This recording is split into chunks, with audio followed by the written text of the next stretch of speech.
మన వాడుక భాషలో ఎన్నో ప్రసంగాలు మీరు వినుండొచ్చు, కానీ కొద్దిగా ఒక మాట ఆలోచన చేద్దాము. ఉప్పు దేనికి వాడతాం మనం? ఊరికే రుచి కొరకు వాడతాము, పచ్చళ్ళు వాడతాము, నిల్వ ఉండడానికి వాడతాము, ఇంకా దేనికి వాడతాము? ప్రతి దానికి కూడా ఆ జీవిత విధానంలో మనం ఉప్పు లేకుండా ఏది కూడా తినలేము, త్రాగలేని పరిస్థితులు, అవునా కాదా? అలాగా అంత విలువైనదిగా ఉంచాడు, అంత ఉపయోగకరంగా మార్చాడు. అది చాలా చూడడానికి చాలా తెల్లగా పవిత్రంగా ఉన్నట్లుగా శుద్ధీకరణ చేయబడినట్లుగా ఉంటుంది, అవునా కాదా? మరి దాంతో ఎందుకు పొడుస్తున్నాడు? ఒక మాట అది మనం కొద్దిగా ఆలోచన చేసినప్పుడు, మీరు ఈ లోకానికి ఉప్పై ఉన్నారు అని మాట్లాడుతున్నాడు.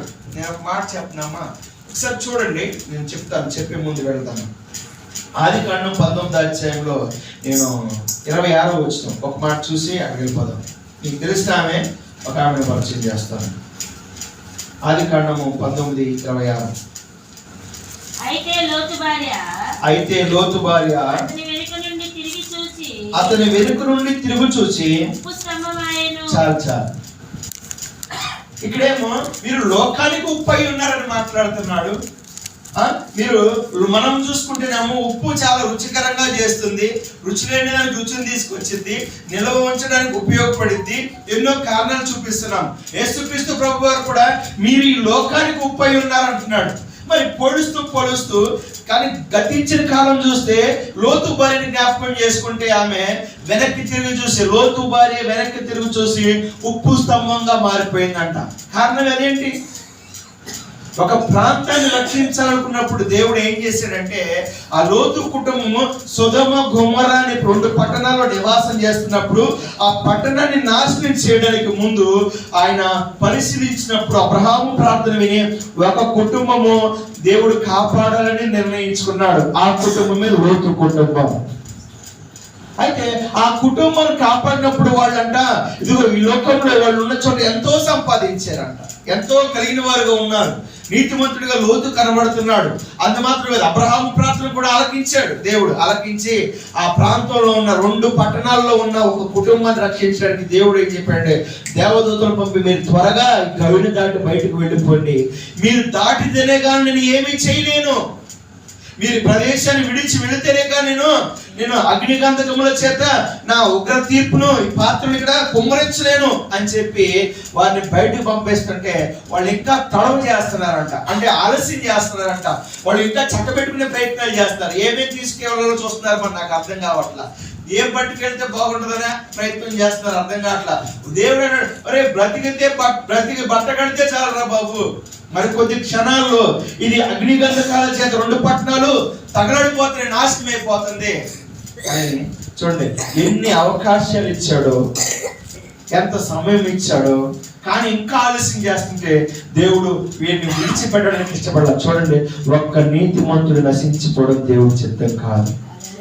హల్లెలూయా. ఎలాంటి పరిస్థితుల్లో ఉన్నా, ఎలాంటి వ్యక్తుల మధ్య ఉన్నా, ఆ వ్యక్తి గనక, ఆ కుటుంబం గనక నీతి నిమిత్తం బ్రతికేవారైతే ఆ కుటుంబాన్ని విడిచిపోడు దేవుడు.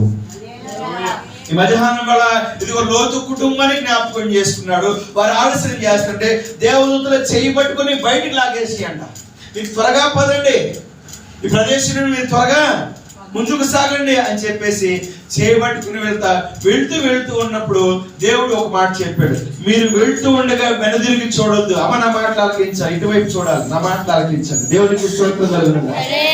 ఆయన వెళ్తూ ఏం చెప్పాడంటే, మీరు వెళ్ళండి కానీ వెనుదిరిగి చూడబాకండి. ఇది కానీ ప్రయాణం అయ్యారు ఆ గౌడిని దాటుతూ ఉన్నారు. ఇంకా భౌతిక సంబంధమైన వారికి ఎన్నో సర్దుకుంటూ ఆలస్యం చేశారు కదా, ఏం మిగిలిపోయినాయో ఏం జరిగిందో అని ఈ లోతు భార్య వెనుదిరిగి చూడనే చూసింది. దేవుని మాట ఎన్నిసార్లు చెప్పినా వినకపోతే కానీ ఆకర్షణలో దేవుడైనా విడిచిపెట్టేస్తాడు. ఈ లోతు భార్యకి దేవదూతలు పంపించాడు, అబ్రహాము ప్రార్థనలకు ఇచ్చాడు, లోతుని ప్రేమించిన వాడు లోతు కుటుంబాన్ని ప్రేమించాడు, ఎన్నో ఆధిక్యతలు ఇచ్చాడు. వాళ్ళు దేవదూతలనే చేయబట్టుకుని నడిపించేశారు గవిని వెలుపలికి, ఊరు బయటికి. కానీ దేవుడు ఇన్ని ప్రయాసలు పడినా చివరికి ఇంకా కూడా చెప్పిన మాట వినకుండా గవిని దాటుతూ ఏమైపోయిందో ఈ సొదొమ గొమొర్రా నా ఇల్లు అనుకుందేమో. ఆ మాట వినందువలన, చెప్పిన మాట జవదాటనందువలన చివరికి దేవుడు ఆమెను విడిచిపెట్టవలసి వచ్చింది. ఉప్పు స్తంభంగా మారిపోయింది. కానీ ఒక పక్క ప్రభు చెప్తున్నాడు, మీరు ఈ లోకానికి ఉప్పై ఉండవలేను. ఒక మాట, ఏదైనా ఒక మంచి కూర చేశారు అనుకోండి, ఉప్పుని కళ్ళుప్పు తీసుకెళ్ళి అట్లా వేసారు, అది కరగకుండా ఉంటే ఏమైనా ఉపయోగమా? వేసినట్టే ఉంటే ఏమైనా ఉపయోగమా? పోనీ మీరు పచ్చడిలో 10 కేజీలు పట్టి 20 కేజీలు ఈ ఊళ్ళంతా పట్టేవాడు, మాకు కూడా అలవాటు. పెద్ద పెద్ద జాడీలన్నీ బట్టి చేసేటోళ్ళు. అది వేసి పోస్తే కేజీ ఉప్పు అట్టగా ఉందనుకోండి, ఆ పచ్చడిలో కలవకుండా కళ్ళుగానే నువ్వు తిప్పినా కలిపినా అది అట్లా కూడా ఏమైనా ఉపయోగమా? అంటే ఒక క్రైస్తవుని గురించి మాట్లాడుతూ మీరు ఈ లోకానికి ఉప్పై ఉన్నారంటే నువ్వు ఎక్కడున్నావో వారికి లాగే ఉంటాం కాదు, నువ్వు ఎక్కడున్నావో నీ ఇష్టానుసారం ఉంటాం కాదు. నువ్వు ఉన్న చోట ఉప్పు కరిగితేనే దానికి ఎలాగైతే ఒక కూరకైనా ఒక పచ్చడికైనా రుచి ఎలాగ వచ్చిందో నీ జీవితం కూడా నీ ఇంటి వారి కొరకు, ఈ లోకం కొరకు దేవుడి నిమిత్తం కరిగేదిగా ఉండాలి. అది కరగబడినప్పుడే సారం దానిలోకి వెళ్ళింది. కానీ కరగకుండా నేను ప్రార్థన చేస్తున్నానని ఏమి మార్పు చేర్పులు లేకుండా బ్రతికినంత మాత్రం ఉపయోగం లేదు.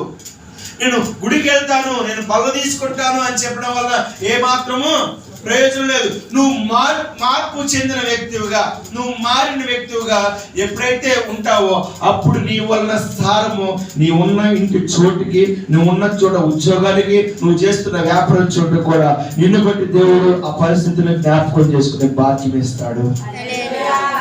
ఇక్కడ ఒక మాట ఆలకించండి కదా, ఇదిగో చదవబడుతున్న మాట ద్వారా దేవుడు ఇదిగో ఈ లోకానికి ఉప్పై ఉన్నారు. అయితే నేను ఒక మాట మీకు తెలియపరుస్తున్నాను, ఈ లోకానికి మీరు ఉప్పై ఉన్నారంటే ఈ లోకానికి నేను రుచికరంగా మారుతామని అర్థం కాదు. ఉప్పు రుచి తీసుకురావాలి కదా, దాని మాధుర్యాన్ని ఇవ్వాలి కదా. మరి లోకానికి ఉప్పై ఉన్నారు అని మాట్లాడుతున్న దేవుడు మనం ఇలా తప్పుగా అర్థం చేసుకోవచ్చు. నేను ప్రభువు నమ్ముకున్నాను కాబట్టి ఈ లోకమంతటికి కూడా నేను రుచిగా మారుతాను. లేదు, ఒక మాట నీకు అర్థమవుతుందని నేను చెప్తాను. ఒక ఉప్పు ఎందుకు వాడతామంటే ఒక పదార్థాన్ని కొంతకాలం నిల్వ చేయడానికి వాడతాం. ఉప్పు వేస్తే అది పాడవకుండా కొంతకాలం ఎలాగైతే దాని భద్రతగా ఉంటుందో, దాని రుచిని పోకుండా ఉంటుందో. మీరు వేస్తారు కదా, సంవత్సరం పాటు నిలవ ఉండాలంటే ఉప్పు తగ్గితే ఏమైతే ఒక పచ్చడి పట్టారు, ఉప్పు తగ్గిందని ఏమొచ్చింది వెంటనే బూజు వచ్చేసింది. అంటే దానికి సరిపడినంత పాడు దాంట్లో లేనందువలన అది వెంటనే పాడైపోయే పరిస్థితికి వచ్చింది. అంటే ఒక పదార్థాన్ని కొంతకాలం నష్టపోకుండా కొంతకాలం నిల్వ చేయడానికి ఉప్పు వేసి మనం ఎలాగైతే కాపాడుతున్నామో ఒక క్రైస్తవుల జీవితము, క్రైస్తవురాల జీవితము దేవుడి దగ్గరకు వచ్చిన వారితో మాట్లాడుతున్నాడు. కొండ మీద ప్రసంగం చేసి మనలాగా కూడుకున్న వారితో మీరు ఈ లోకానికి ఉప్పై ఉన్నారు, నీవు రుచికరంగా లోకానికి మారవు. కానీ దేవుడు ఎందుకు ఈ మాట చెప్తున్నాడు అంటే, నీవు ఉప్పుగా ఉంటే నీ బ్రతుకు, నీ మాట ఉప్పు వేసినట్లుగా ఉంటే, నీ క్రియలు ఉప్పు వేసినట్లుగా ఉంటే, నీవు దేవుడు చెప్పినట్లుగా ఉప్పు వేసిన వ్యక్తిగా నువ్వు బ్రతికినట్లయితే అంటున్నాడు కదా, ఇదిగో ఇంకా మార్పు లేని నీ ఇంటి వారి మీదకి, మారని నీ ఇంటి వారి మీదకి, మారని గ్రామం మీదకి దేవుని ఉగ్రత దిగకుండా ఉప్పు వేసినట్లు నువ్వు బ్రతికితే కొంతకాలం ఆ ఉగ్రత నీ ఇంటి మీదకి రాకుండా నువ్వు ఆపిన వ్యక్తిగా మార్చబడతావు. అందుకు నువ్వు ఈ లోకానికి ఉప్పు వేసినట్లుగా బ్రతకాలి. ఈ లోకానికి ఏమో నేను ఇట్లా చెప్పదలుచుకున్నా, నీ ఇంటికి నువ్వు ఉప్పు వేసినట్లుగా బతకాలి. ఇంకా మార్పు లేని వారు నీ ఇంట్లో ఉన్నారు, ప్రభు నమ్మని వారు ఉన్నారు, రక్షణ లేని వారు ఉన్నారు, లోకంలో ఉన్నవారు ఉన్నారు, ఇదిగో ఈ లోక పద్ధతిని వెంబడించే వారు ఉన్నారు. వారందరి మీదకి మీరు ఒక మాట చెప్పండి. ఇప్పుడు ప్రార్థన చేసే వారు ఇట్లా బట్టి బతకండి, ప్రార్థన చేయడం ఎందుకు ఇంకా బాగానే ఉన్నారు? ప్రార్థన చేయడం ఎందుకు ఇంకా ఆరోగ్యంగానే తిరుగుతున్నారు? ప్రభువు నమ్ముకున్న వాళ్ళు ఎందుకు వారి జీవితాలు అలాగే వెళ్తున్నాయి? వారు భక్తి చేయట్లేదు కదా. మనమేమో ప్రార్థన భక్తి చేత ప్రభు నమ్ముకుందాం, చచ్చిపోతే పరలోక రాజ్యం వెళ్దామని ప్రభు దగ్గరికి వచ్చాం.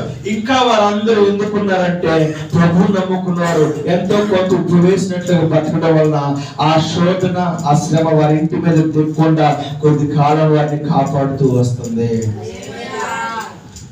అందుకు ప్రభు నమ్ముకున్న వారు లోకానికి ఉప్పు వేసినట్లుగా ఉన్నారు. కొంతకాలం ఎల్లకాలం కాపాడిద్దా? మీరు ఇందాక చెప్పారు కదా, ఒక పచ్చడిలో ఉప్పు వేసేస్తే అది ఎంతకాలం? 1 సంవత్సరం కాపాడిద్దాము. సంవత్సరం భద్రంగా మధురం. ఆ తర్వాత 4 ఏళ్ళు ఉంటుందా?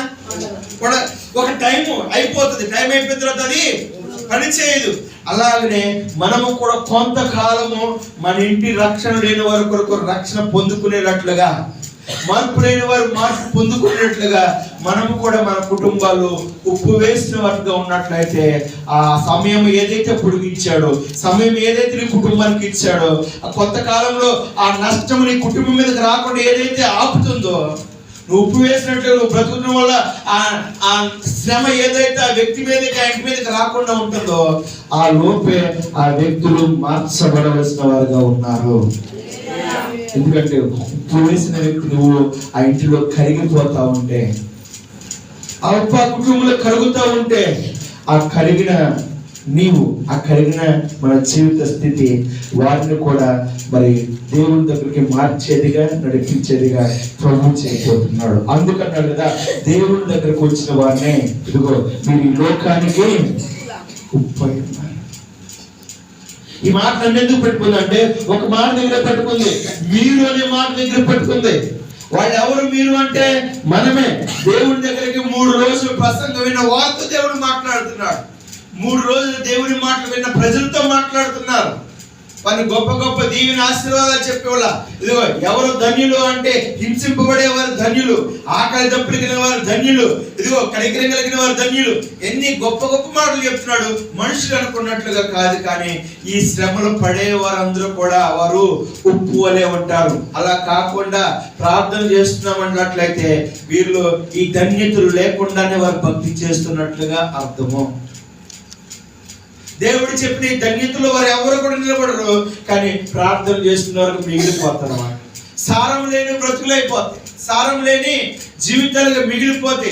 ఇక్కడ చెప్తున్నాడు, ఎన్నో మాటలు చెప్తూ ఒక మాటనే ఆయన నొక్కి మాట్లాడుతూ మీరు లోకానికి ఉప్పై ఉన్నారు. ఒక మాట మిమ్మల్ని అడగనివ్వండి, ఇదిగో ఇంత మనము వయస్సు అనుభవం కలిగిన వారు, ఆ పరిశుద్ధాత్మ దేవుడే మనల్ని ఈ మధ్యాహ్నం వేళ ఇదిగో నీవు నిజంగా నీ మాట ఉప్పు వేసినట్టే ఉంటుందా?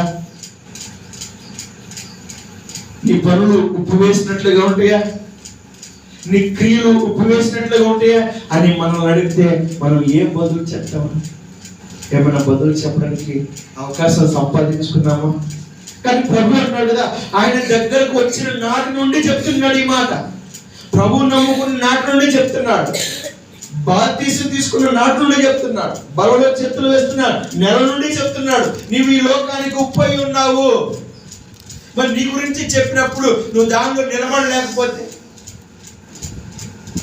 నీ మాట ఉప్పు వేసినట్లుగా ఉండకపోతే, ఎక్కువ ఉండకూడదు, తక్కువ ఉండకూడదు. ఎలాగైతే వాడినప్పుడు అది సమంగా వేస్తే దాని రుచి కరెక్ట్ గా ఎలాగైతే వచ్చిందో మన జీవితం కూడా మన తగుపాడులోనే ఉండాలి. అటు ఎక్కువ లోకంలో ఉండకూడదు, అటు ఎక్కువ లోక పద్ధతుల్లో కూడా వెళ్ళకూడదు. మనం ప్రభువు నమ్ముకున్నవారు ఎప్పుడు కూడా అంటే చాలా మంది ప్రభు ఏం చేశాడంటే పాపిని ప్రేమించాడు, పాపాన్ని ద్వేషించాడు. జాగ్రత్తగా ఆలోచించాడు. మన ఇంట్లో, మన కుటుంబాల్లో, మనతో ఉన్న వాళ్ళు ఎవరో ఎన్నో ఇరుకులు ఇబ్బందుల్లో ఉండొచ్చు, ఈ లోకపు పద్ధతుల్లో ఉండొచ్చు, కానీ మనం వారిని ఎవరిని పోగొట్టుకోకూడదు. వారి పద్ధతులను ద్వేషించాలి, వారి మార్గాలను ద్వేషించే కల వ్యక్తులు ఎవరిని కూడా పోగొట్టుకోకూడదు. ఒక మాట జ్ఞాపకం చేస్తాం. ఇప్పుడు చూడండి, 2వ రాజుల గ్రంథంలో దేవుడు ఒక మాట చెప్తున్నాడు. 2వ అధ్యాయము, 2వ రాజుల గ్రంథము 2వ అధ్యాయము 19వ వచనం నుండి 22 వరకు బైబిల్ ఇలాగ సెలవిస్తుంది. అంతటా పట్టణపు వారు ఈ పట్టణం ఉన్న చోటు రమ్యమైనదని మా ఏలుడు వాడవైనా నీకు కనబడుచున్నది గాని నీళ్లు మంచివి కావు. అందుచేత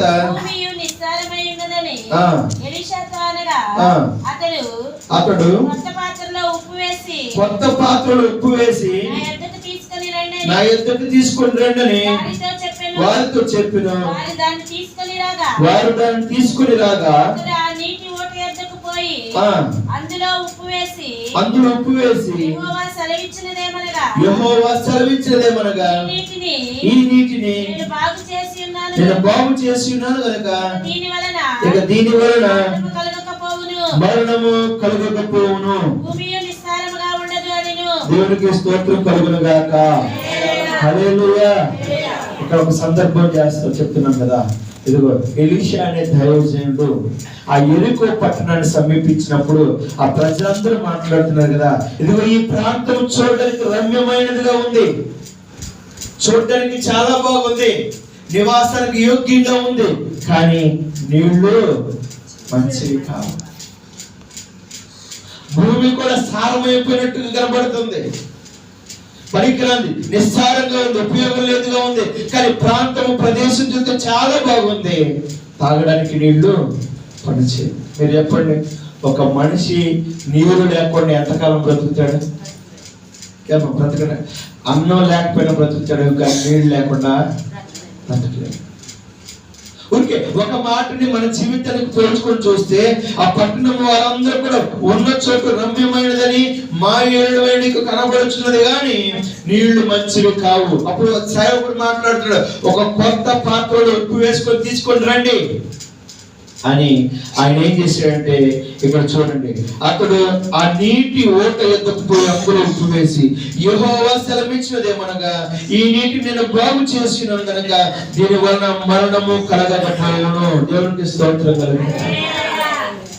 ఒక సాదృశ్యంగా మాట్లాడుతూ ఉప్పు వేసి అంటున్నాడు కదా. ఇదిగో ఇప్పటి వరకు ఇలాంటి నీరు తాగి ఎంతో మంది చచ్చిపోతూ ఉండొచ్చు, సరైన నీరు లేక అనేక మంది నశించిపోతూ ఉండొచ్చు, ఇదిగో నివాసానికి యోగ్యంగా అనుకూలతగా ఈ నీరు లేనందు వల్ల ఉండొచ్చు. ఆయన అంటున్నాడు కదా, ఆ దైవజనుడిని తీసుకొచ్చి ఆ ప్రజలందరినీ కూడా జ్ఞాపకం చేసుకొని దేవుని పేట ప్రార్థన చేసి ఆయన చూడండి ఆ కొత్త పాత్రలో ఉప్పు వేసి ఆ నీటి ఓటలో దాన్ని పోసి అప్పుడు దేవుని పక్షంగా దేవుని మాట యెహోవా సెలవిచ్చినదేమనగా ఇదిగో ఇక మీదట ఈ నీళ్లు తాగడానికి యోగ్యకరంగా మార్చబడుతున్నాయి. ఈ నీరు తాగడం వలన ఇక మరణము కలగకపోవడం గాక. మీకు ఒక మాట అర్థమవడానికి ఏం చెప్తానంటే, ఆ ఎలీషా దైవజనుడు ఏదైతే చెప్పాడో నేటికి ఇజ్రాయేల్ ప్రాంతంలో ఆ నీటి యొక్క పారుతానే ఉంది. దేవునికి స్తోత్రం కలిగిన. అంటే ఒకసారి దేవుడు ఏదైనా కార్యము చేయకూడదు దాన్ని ఆపేవాడు ఎవరు కూడా. అది గుర్తుగా అలాగ పెట్టాడు. ఇక ఆ గుర్తు ఏంటంటే కొన్ని సంవత్సరాలు దాటిపోతున్నాయి, కొన్ని వందల వేల సంవత్సరాలు ముందుకు వచ్చింది, కానీ ఆ నీటి గుర్తుని ఎవరు కూడా దాని రుచి ఎంతగా మారిపోయిందంటే ఆ ప్రాంత ప్రజలందరూ వాడుకునేలాగా నీటి గుర్తును మార్చాడు దేవుడు. ఒక మాట మీ హృదయంలో పెట్టుకోండి, అది నీరు ఎప్పుడైతే ఉప్పు వేసినప్పుడు తాగడానికి పనికిరాని నీరు త్రాగే విధంగా మార్చబడింది. అలాగనే నీవు ఈ లోకానికి ఉప్పు అయి ఉంటే, నీవు నీ కుటుంబానికి ఉప్పు అయిన వ్యక్తిగా అయితే అప్పటి వరకు పనికిరాని జీవితాన్ని నీ ద్వారా పనికొచ్చే విధంగా మార్చగలిగిన వాడు ఆయన. ఆయన చెప్పే ఉద్దేశం ఏంటి తెలుసా? దేవుని యొద్దకు వచ్చిన వ్యక్తితో మాట్లాడుతున్నాడు, విశ్వాసులుగా ఉన్న మనతో మాట్లాడుతున్నారు. మీరు ఈ లోకానికి ఉప్పై ఉన్నారు. ఒక మాట, మీరు మీ ఇంటికి ఉప్పై ఉన్నారు. ఇప్పుడు చెప్పండి, ఇక్కడికి రాని వాళ్ళ మీ ఇంటి వారి సంగతి ఏంటి? వాళ్ళకి మార్గం ఏది? ఇక్కడ దాకా రాని మీ ఇంటి వారి సంగతికి అవకాశం ఏది? దేవుని మందిరానికి వెళ్ళిన వారికి భాగ్యం ఏది అంటే, దేవుని మందిరానికి వచ్చిన నీ ద్వారానే నువ్వు ఉప్పుగా మార్చబడితే నీ ద్వారా ఆ ఇంటి ప్రజలందరూ కూడా జీవంలోకి నడిపించగలిగిన వాడు ఆయన. దేవుడు మీ అందరికి తెలిసిన మాట, దేవుడు ప్రతి ఒక్కరి ఇంటికి వెళ్ళి ప్రతి ఒక్కరిని రక్షించడానికి అవకాశం లేదు, అలా అనుకోవట్లేదు ఆయన. ఆయన ఉద్దేశాన్ని చూడండి, ఒక దీపం వెలిగిస్తే ఎన్ని దీపాలు వెలిగించట్లేదా? నీ దీపం వెలిగించబడినట్లుగా ఉంటే నిత్యము నీకు అర్థం చేసుకుంటే, నేను నా ఇంటిని వెలిగించుకోవాలని ప్రయాస ఒక తల్లిగా, ఒక భార్యగా, ఒక ఇంటిలో నివాసం ఉంటున్న వారుగా మనం ఉండాలి. మీరు ప్రార్థన చేస్తారు కదా నిత్యము, అయ్యా నేను నా భర్త మారాలయ్యా, నా బిడ్డలు మారాలయ్యా, నా పరిస్థితులు మారాలయ్యా. మనం ప్రార్థన చేయడమే మాత్రమే కాదు, కానీ అంటున్నాడు కదా ప్రభు, నీవు నీ కుటుంబానికి ఉప్పై ఉన్నట్లయితే ఉప్పు ఎలాగైతే పరిస్థితులు మారుస్తుందో, చక్కబెడుతుందో, పనికిరాని వాటిని పనికొచ్చే విధంగా కాలాన్ని మారుస్తుందో, నీవు అలాగూ మార్చబడితే ఆటోమేటిక్గా నీవు ఉన్న చోట నీ పరిస్థితులు చక్కబడేలాగా చేస్తాడు నీ ద్వారా దేవుడు. మనం అర్థం చేసుకోవాల్సిన విషయం ఏంటంటేనమ్మా, మనం ప్రార్థన చేసి సరిపెట్టుకోవడం కాదు. ఇక్కడ 3 రోజులు కొండ మీద ప్రసంగం చేస్తూ సరిపెట్టుకోవాలా. దేవుడు వెళ్తూ చెప్తున్నాడు, నీవు లోకానికి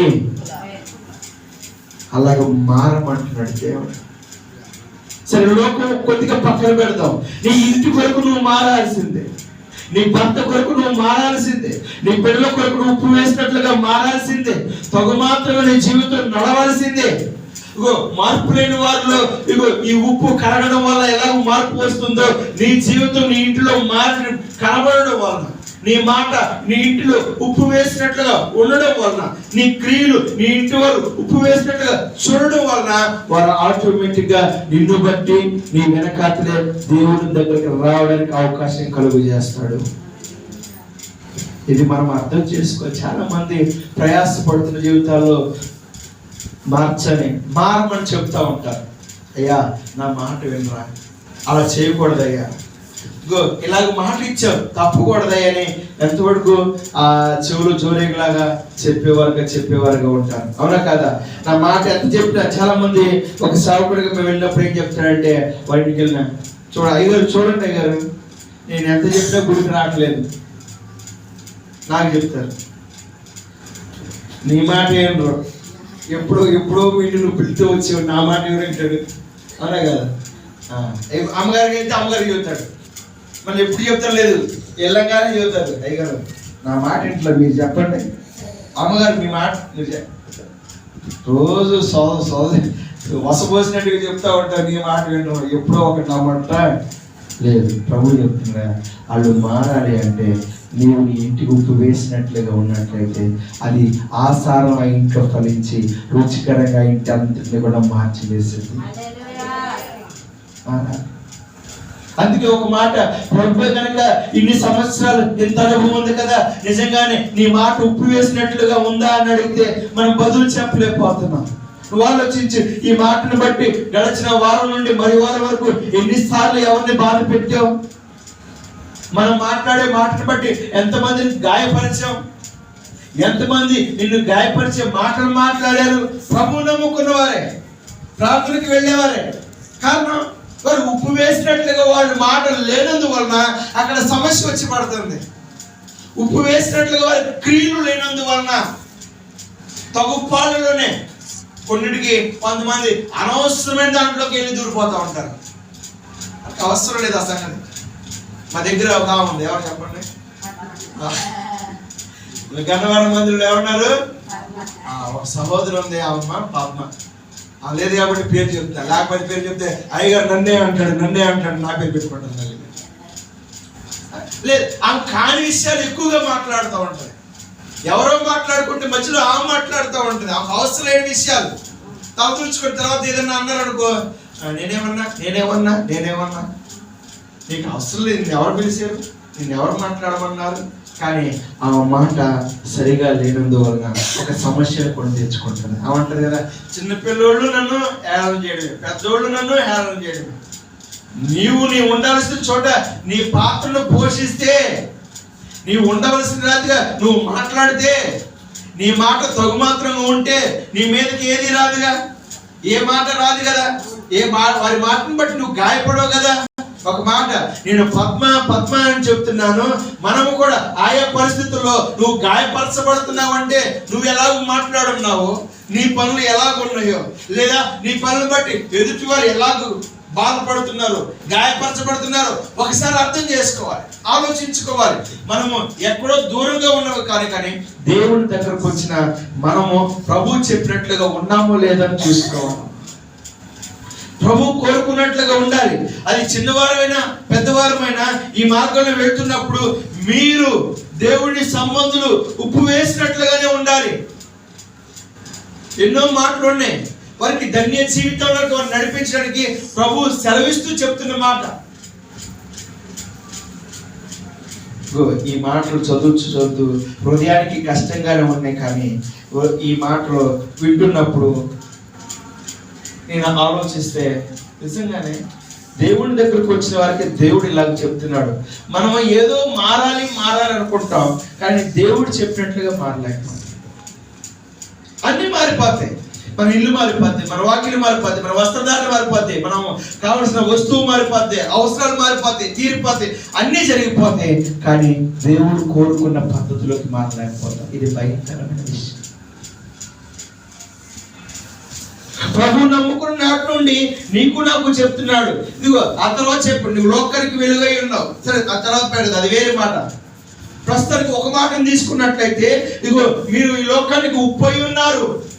అది దేని వల్ల నిస్సారమును? అది ఉప్పుగా మిగిలిపోతే, ఉప్పు కరగకుండా ఆగిపోతే, దానిలో సారం పోయింది అనుకోండి, అది ఒక నిస్సారంగా మిగిలిపోయింది. దేని వలన? దేనికి పని చేయదు. అర్థమవుతుందా? అది సారం లేదుగా ఉంటే అది దేనికి పని చేయదు, ఎరువు కూడా పని చేయదు. కాళ్ళ కింద వేసి తొక్కబడడానికే తప్ప మరి దేనికి ఉపయోగపడలేదని చెప్తున్నాడు. నువ్వు ఉప్పుగా మార్చబడితే నువ్వు వాడబడే వ్యక్తిగా ఉంటావు. అది ఇల్లు అయినా, సంఘమైనా, సమాజమైనా దేవుని చేత కట్టబడుతున్న విషయంలో మనం మార్చబడే వరకు ముందుకు సాగాలి అంటే దేవుడు చెప్పినట్టుగా మనం కొద్దిగా మార్చుకోవాలి. ఆ ఉప్పు అనేది ఏంటి?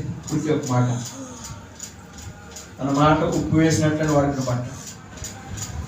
మన క్రియలే ఉప్పుకి సాదృశ్యం. దేవునికి స్తోత్రం కలుగుతుంది.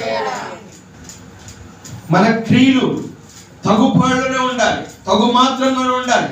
మన మాట, మన నడవడిక. ఒక క్రైస్తవుడు మీరు ఎక్కడైనా ఎదుర్కొంటున్నప్పుడు, మీరు ఉద్యోగం కానీ, వ్యాపారం కానీ, బస్సులో కానీ ప్రయాణం చేస్తుంటే కొంతమంది ప్రార్థనలు తగులుతారు. అవునా కదా? ఎట్లా అర్థమవుతుంది? వాళ్ళు ఏమన్నా బోటి పెట్టుకున్నారా?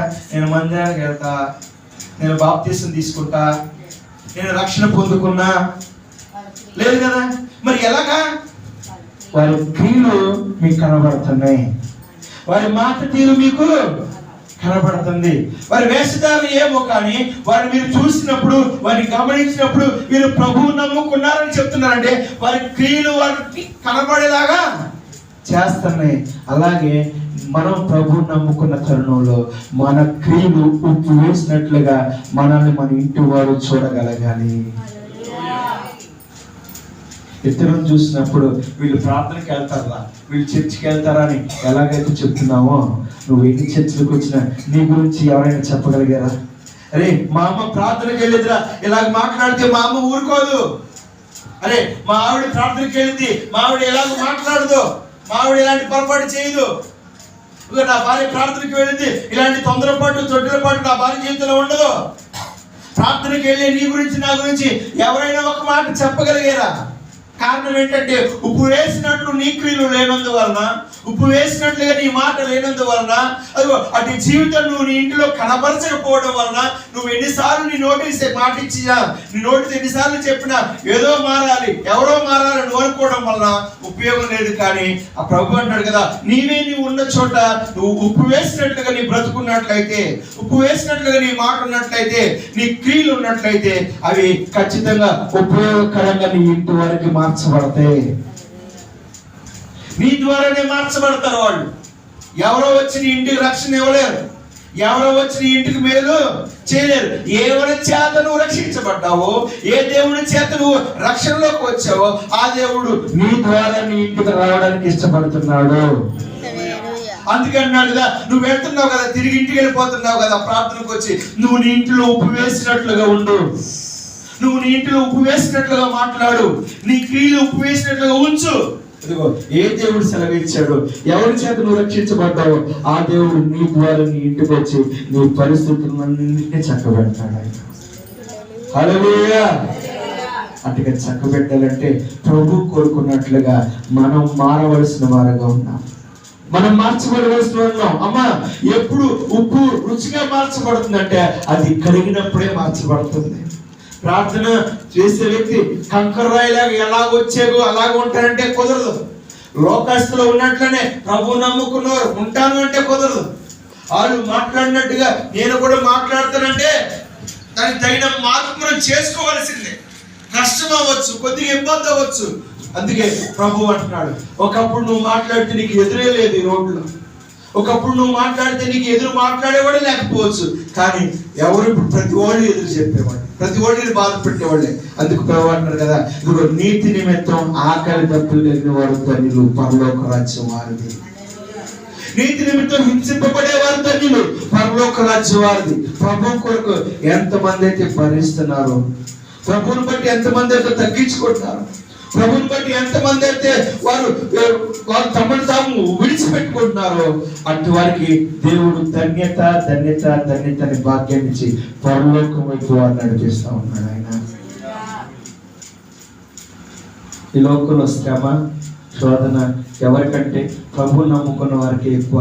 నేనైతే ఇట్లా చెప్పగలను, ప్రార్థన చేసే వారికి ఎక్కువ బాధలు, ప్రార్థన చేసే వారికి కష్టాలు. ఒకప్పుడు ఉండేటివి కాదు, ఒకప్పుడు ఎంతగా అనిపించదు, మనుషుల మాటలో అలా నీ దాకా వచ్చేవి కాదు. కానీ ఎప్పుడైతే లోక పద్ధతులు విడిచి ఆ వ్యర్థమైన మార్గాలు వదిలి అలవాట్లు మాని బైబిల్ ఎప్పుడైతే చేత పట్టుకున్నావో అప్పుడు బయలుదేరిన పరిశుద్ధుడు, బయలుదేరిన భక్తురాలు అని ఎప్పుడు అన్నవాళ్ళు కూడా ఇప్పుడు నిన్ను అంటారు. కారణం ఏంటంటే, ఇదిగో నువ్వు ఇరుకు మార్గంలో ఉన్నావు, కానీ ఆ తదుపరి నీకు విశాలతను కలుగు చేయబోతున్నాడు ఆయన. కొద్ది కాలం మీరు ఓర్చుకోమని ప్రభు సెలవిస్తున్నాడు. కొద్ది కాలం సహించండి, కొద్ది కాలం ఓర్చుకోండి, ఆ తర్వాత ఆయన విశాలతలోకి ఆయన చేపట్టుకొని ఆయన ప్రేమించిన వారందరూ నడిపించడానికి ఇష్టపడుతున్నారు. హల్లెలూయా. ఒక మాట హృదయంలో పెట్టుకోండి, దేవుని దగ్గరకు వచ్చిన వారితోనే మాట్లాడుతున్నాను. మీరు ఈ లోకానికి ఉప్పై ఉన్నారు. ఈ మాట హృదయంలో పెట్టుకొని ఇదిగో మరలా వచ్చే వారం వరకు నీవు ఎలా ఉండాలనేది హృదయంలో పెట్టుకోవాలంటే, నేను ఎలా ఉండాలి, ఈ వారం దేవుని మందిరంలో ఇదిగో ఈ వాక్యాన్ని నా జీవితంలో తీసుకుంటే నేను ఎలాగూ మాట్లాడాలని ముందు వాక్యాన్ని చేత పట్టుకోండి, హృదయంలోకి తీసుకోండి. ఎలా సరి చేయబడదాం? దేవుని వాక్యం చేతనే కదా. ఎలా కట్టబడతాం, ఎలా మార్చుకుంటాం? దేవుని మాట దేవుని వాక్యం చేతనే కదా. మరి అటువంటి వాక్యానికి మన జీవితంలో చోటించినట్లయితే ఖచ్చితంగా ఒక రోజు వచ్చినప్పుడు మనమందరం కూడా ఆ వాక్యాన్ని ఆధారం చేసుకున్నప్పుడు, ఆ వాక్యానికి తగిన జీవితాన్ని చూసినప్పుడు ఎప్పుడు కూడా ప్రభువు చేస్తాడు. ఇక్కడ ఏమంటుందండి, ఎప్పుడు ఈ మాటలు ఎందుకు జ్ఞాపకం చేస్తాంటే, వీటి చేత నేను పట్టబడ్డాను, వీటి చేత నేను సరి చేయబడ్డాను. ఏ వచనం చూసినా ఆశీర్వాదానికి కారణం ఎందుకు రాయలేకపోయాను? ఏ వాక్యాలు చూసినా అదిగో నిన్ను దీవించడానికి వర్ధిల్లించడానికి ఎందుకు ఈ వాక్యాలు రాయలేకపోయాము? ఇక్కడ ఇవి మీరు వినవారు మాత్రమే మిమ్మల్ని మీరు మోసపుచ్చుకోకుండా వాక్య ప్రకారంగా ఇప్పుడు ఈ వింటున్న వాక్యాన్ని బట్టి విని వదిలేసుకోకూడదు, విని విడిచిపెట్టకూడదు. ఈ వాక్యాన్ని హృదయంలో తీసుకుని దీని ప్రకారంగా ప్రవర్తించడానికి ప్రయాసపడాలి. ఇక్కడ దైవజనుడైన ఎలీషా ఇదిగో పనికిరాని వాటి ఉప్పు వేసి పనికొచ్చి నీటిగా మార్చాడు ఆయన. పనికిరాని పరిస్థితుల్ని ఆయన దూరం చేసాడు ఆయన. ఆయన అంటున్నాడు కదా, ఇదిగో ఇక ఈ నీటి వల్ల నీకు మరణము కలగకపోయావును. ఒకసారి దేవునికి స్తోత్రం చెప్తావా? హల్లెలూయా. చాలా మంది ఒక సావకుడు ఏం చెప్తాడు, మొన్న మధ్య చెప్పాను, మన మీటింగ్ లో పాస్టర్ గారు వచ్చి చెప్పాడు, వస్తా అందరూ అంట గొడుగు తెచ్చుకుంటారంట. మందిరానికి వస్తా గొడుగు తెచ్చుకుంటారంట. తెచ్చుకొని గొడుగు కట్టుకొని కూర్చుంటారంట. ఏదైనా మంచి ఘాటైన మాట, ఏదైనా నీ జీవితం ఎత్తిపట్టి మాట వస్తే దాన్ని తీసుకోరంట, గొడుగు వేసుకుంటారంట. ఈ మాట నా మీద పడకూడదు, ఈ మాట నాకు రాకూడదు, ఇది నా పక్కన వాళ్ళకి అయితే బాగా సరిపోతుంది, ఈ మాట వాళ్ళకి గొడుగు వేసుకుని ఎవరి కాళ్ళు వాళ్ళు దేవుని మాట వారిలోకి రాకుండా వాళ్ళు గొడుగును అడ్డు పెట్టుకుంటారంట. అర్థం చేసుకుంటే చూడండి, ఆ మాటను వారి జీవితంలో తీసుకోలేక ఆ మాట వాళ్ళకి వీళ్ళకి వెళ్ళకుండా విలువైన మాటని విలువైన సమయాన్ని పోగొట్టుకున్న వారికి మిగిలిపోతారు. దేవుని మందిరంలో ఒక్క మాట అయినా నేను తీసుకుని వెళ్ళాలి. ఒక మాట మిమ్మల్ని అడగండి, పోయిన వారం ఏం మాట తీసుకున్నారు దేవుని మందిరంలో? హల్లెలూయా. ఏం మాట తీసుకున్నారు? ఏం సమాధానం గారు? పోయిన వారం ఏం మాట తీసుకున్నారు? సీతమ్మ గారు మీరు వచ్చారా? మహాలక్ష్మి గారు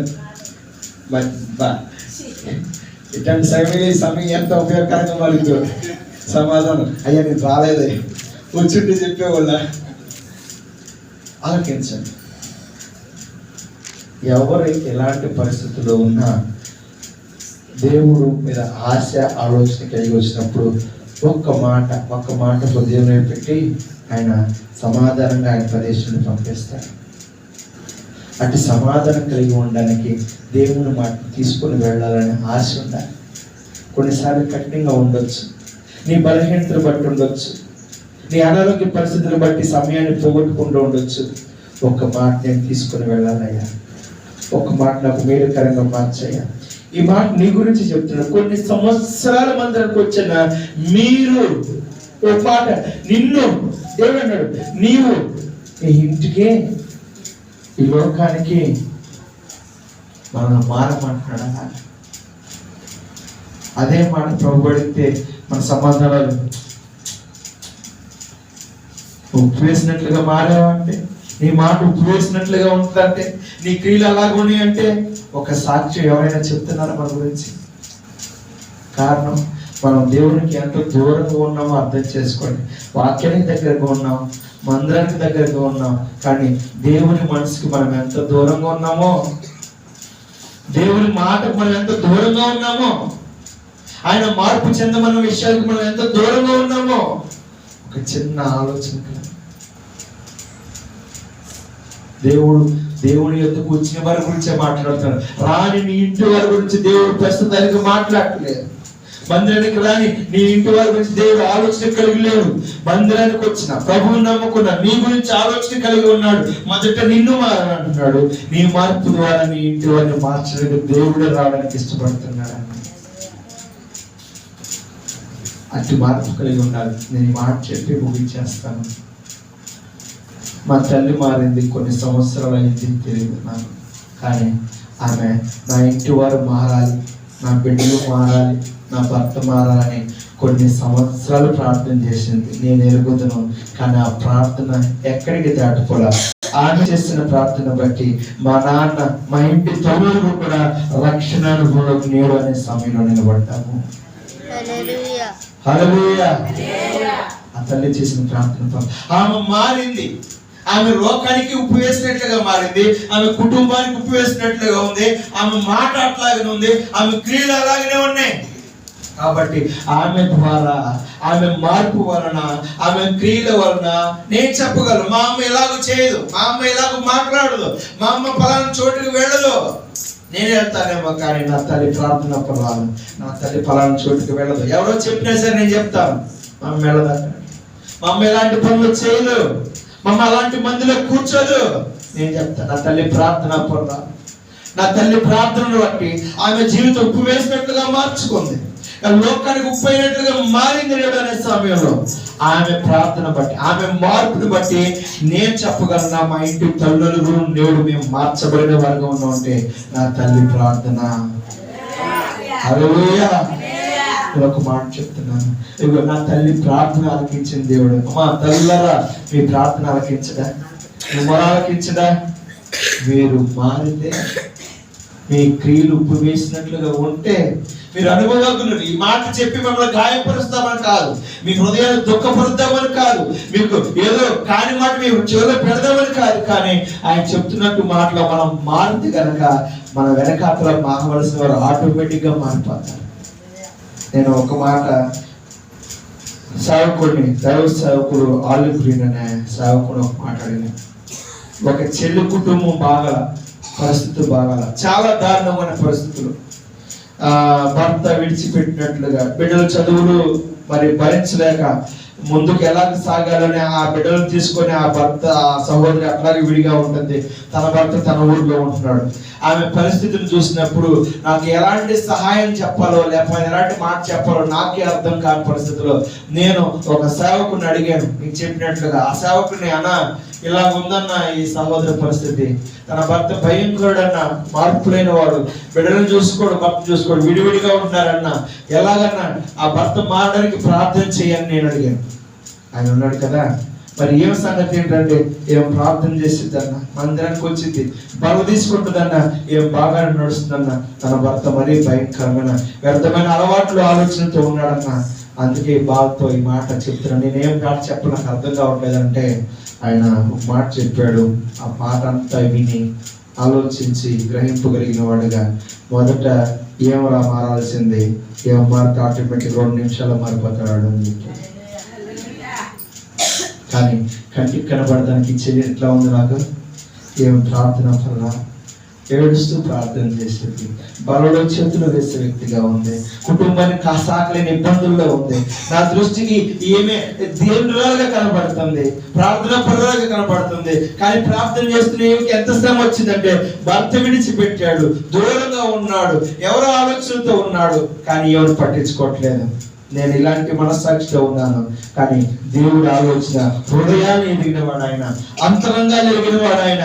ఆయన మాటగా సెలవిస్తున్న మాట, మొదట మారాల్సింది ఏమే, ఆ 2 నిమిషాల్లో మారిపోతాడు. మార్పు కలిగిన వారి వల్ల కనబడడం వల్ల ప్రయోజనం లేదు. ఈ మాట హృదయంలో పెంచుకోండి. మార్పు కలిగిన వారి వల్లే చూపించుకోవడంలో ప్రయోజనం లేదు. అమ్మా, వయసు పెరిగిపోతుంది, అనుభవాలు పెరిగినాయి, ఏళ్ల మీద ఏళ్ళు డొల్లుకుంటూ వెళ్ళిపోతుంది, మరొక నూతన సంవత్సరం రాకపోతుంది. నీ దేవుడు నిన్ను చూసి నువ్వు నిజంగానే నీ మాట ఉప్పు వేసినట్లుగా ఉందా, నీ మాట నీ క్రియలు ఉప్పు వేసినట్లుగానే అని నిన్ను నిలబెట్టి అడిగితే నేను ఏ సమాధానం చెప్పగలమో ఒకసారి ఆలోచించుకోవాలి.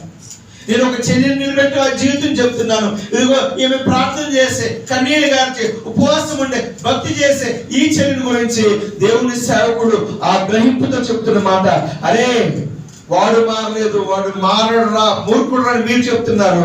మారాల్సింది ఈమె మారితే వాడు 2 నిమిషాల్లో మారిపోతాడు. అమ్మా, ఇప్పుడు నీకు అర్థమవుతుందా? దూరంగా మార్పు ఉన్నవాడు మార్పు లేడని మనం అనుకుంటున్నాం. ఎవడో అలవాట్లో ఉన్నవాడు మారలేదని మనం అనుకుంటున్నాం. ఇదిగో భార్యని ప్రేమించలేడు వాడు మూర్ఖుడని మనం అనుకుంటున్నాం. కానీ మారాల్సిందే ప్రభువుని నమ్ముకున్న వ్యక్తి, ప్రభువుని వెంబడిస్తున్న వ్యక్తి. ఈ మధ్యాహ్న వేళ ఈ మాట నీ దాకా తీసుకొస్తున్నా. నీవే గనుక మార్పు చెందిన స్థితిలో ఉంటే, నీవే గనుక మార్పు చెందిన తల్లిగా ఉంటే, నీవే మార్పు చెందిన బిడ్డగా ఉంటే, నీవు దేవుని సన్నిధిలో ఆయన హృదయాన్ని నీ ఎదుట చూస్తున్నప్పుడు నువ్వు మార్పు కలిగిన స్థితిని సంపాదించుకుంటే, నీవు మార్పు కలిగిన స్థితిలో నువ్వు వేరు కోరుకుంటే దేవుడు నీకు అది అనుగ్రహించబోతా ఉంటావు. మారిన స్థితితో మాట్లాడు నువ్వు దేవుడితో. మార్పు కలిగిన స్థితితో దేవుని వైపు చూడు. అయ్యా, నేను నీవు కోరుకున్నట్లుగా మారుతున్నాను, నీ మార్గంలో నేను నడుస్తున్నాను, నిన్ను వెంబడిస్తున్నాను ప్రభువా, ఇదిగో నీ కృపతో జ్ఞాపకం చేసుకోమను అని అంటాడు. మొదట నా నీతిని, నా రాజ్యాన్ని వెతకండి, ఆ తర్వాత మీకు ఏది కావాలో అది అనుగ్రహింపబడును. హల్లెలూయా. మొదటగా దేవుడు చెప్పినట్లుగా మారు, దేవుడికి లోబడు, దేవుడు చెప్పినట్లుగా నువ్వు నిలబడు. నువ్వు ఇక్కడ నిలబడతావా, నీ ఇంట్లో, నా ఉద్యోగం, వ్యాపారం, నువ్వు మారిన వ్యక్తిగా నువ్వు నిలబడు. మార్పు చూపించినది అనేక మంది చూపించగలగాలి. మారు నువ్వు ఎలాగ చెప్పేగా ఇంతకు వెళ్తుంటే మీరు ప్రార్థన రా, వీరి మాట ప్రార్థనకు వెళ్ళేలాగా ఎలా చెప్తున్నావు, వారి క్రియలు నీకు కనబడుతున్నాయి, వారి మాట తీరు కనబడుతుంది. నీ గురించి కూడా చెప్పాలి ఒక సాక్ష్యం.